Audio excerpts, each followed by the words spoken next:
উপদেষ্টাদের সেফ এক্সিটের দরকার নেই, তবে দুঃশাসন, বিচার বহির্ভূত হত্যার সংস্কৃতি থেকে বেরিয়ে আসতে এই জাতির সেফ এক্সিট প্রয়োজন বলে মন্তব্য করেছেন আইন উপদেষ্টা ডক্টর আসিফ নজরুল।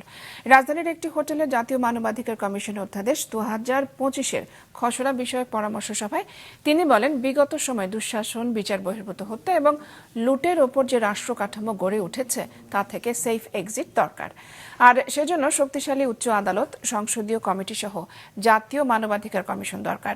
উপদেষ্টা জানান, মানবাধিকার আইন সঠিকভাবে প্রয়োগ এবং বাস্তবায়ন করা না গেলে যে কেউই মানবাধিকার লঙ্ঘনের শিকার হতে পারে। অনুষ্ঠানে উপদেষ্টা আদিলুর রহমান বলেন, গত 15 বছর শুধু মানবাধিকার কমিশনই নয়, দেশের সকল সাংবিধানিক প্রতিষ্ঠানই অকার্যকর করে রাখা হয়েছিল।